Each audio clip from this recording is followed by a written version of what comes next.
Inside the USSR, the story behind the Soviet passport. Ever wondered how a simple booklet could define a person's entire existence? In the Soviet Union, the passport wasn't just an ID, it was the key to life itself, a tool of control, and a symbol of a complex and often oppressive system. Before the revolution, Russia didn't have a standardized internal passport system like the one that would later emerge. Movement was relatively free, especially compared to what was to come.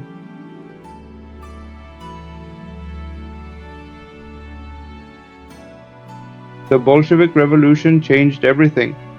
The ensuing civil war created chaos, and the new government needed a way to track and control the population.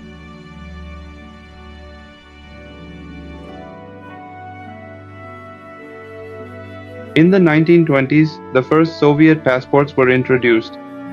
Initially, their primary purpose was simple: to keep tabs on where people were and what they were doing.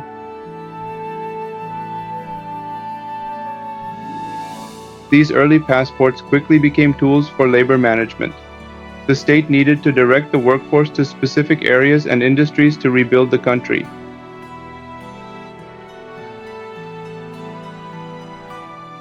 The Soviet passport's main function was to serve as an internal control system. It dictated nearly every aspect of a citizen's life within the USSR.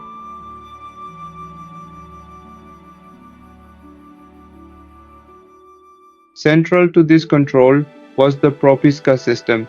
This was a registration stamp within the passport that tied a person to a specific address.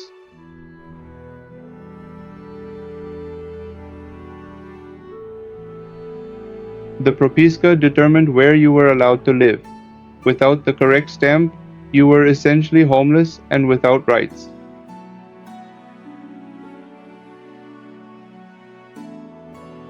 It also controlled where you could work. Jobs were tied to your registered address, limiting your employment options.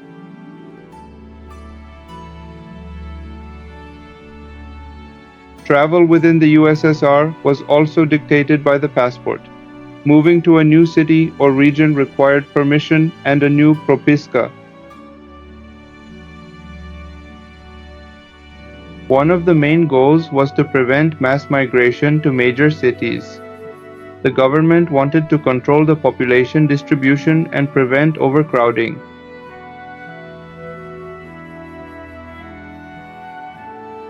The passport system also aided in resource management.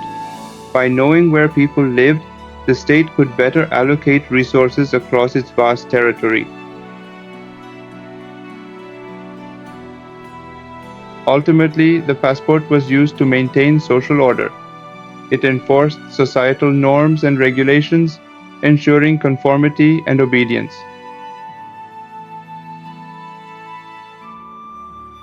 The passport was the primary form of identification. You needed it for almost everything, from buying groceries to receiving medical care. Accessing employment was impossible without a valid passport and propiska.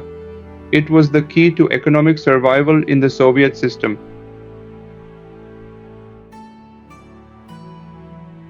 Even purchasing everyday goods often required showing your passport. It was a constant reminder of the state's control over your life.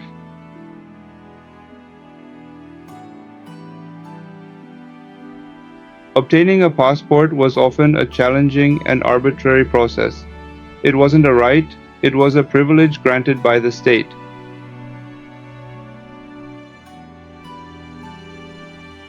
Securing a propiska in a desirable location like Moscow or Leningrad was incredibly difficult. It often required connections or special permission.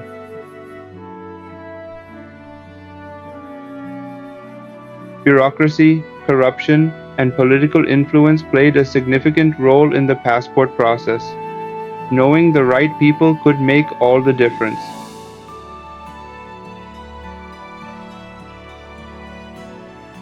The restrictions on movement severely limited freedom for many citizens.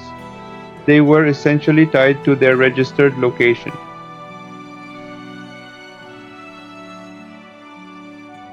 This limited access to opportunities. If you couldn't move, you couldn't pursue better jobs or education in other cities.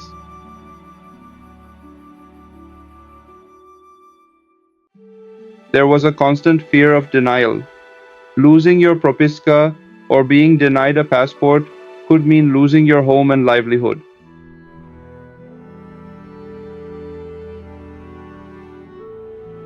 A social hierarchy existed within the system. Those connected to the Communist Party often had greater freedom and access to better propiskas.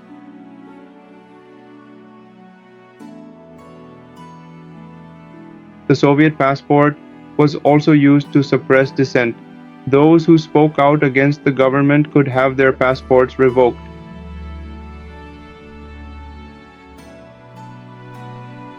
Being denied a passport effectively rendered someone stateless within their own country.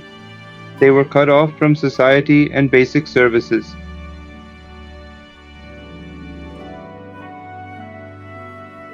The passport system was a key element of Soviet control over its citizens' lives. It dictated where they could live, work, and travel. It also served to isolate citizens from the outside world. Emigration was extremely difficult, and passports were rarely issued for foreign travel.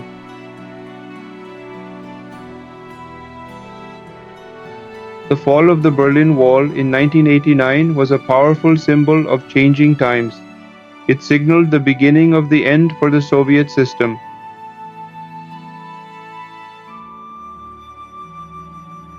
The collapse of the USSR in 1991 marked the end of the Soviet passport system.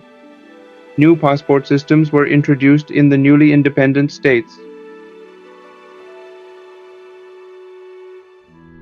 The transition to these new systems represented a shift towards greater freedom of movement and individual liberties. However, the legacy of the Soviet passport remains. It serves as a reminder of the extent to which a state can control its citizens. It also highlights the importance of individual liberties and the right to freedom of movement. These are rights that should never be taken for granted. The Soviet passport was more than just a document. It was a symbol of control, a tool for survival, and a reflection of life in the USSR. It dictated where people could live, work, and travel, shaping their opportunities and limiting their freedoms. The propiska system, tied to the passport, further restricted movement and access to resources.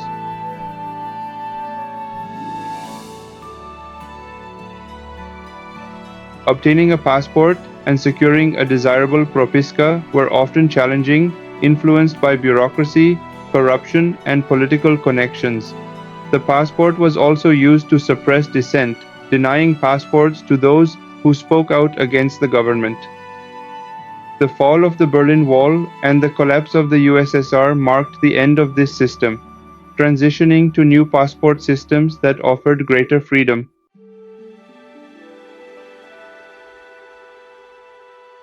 The Soviet passport leaves an indelible mark on history, reminding us of the importance of individual liberties and the dangers of excessive state control. It serves as a stark reminder of a time when a simple booklet could define a person's entire existence.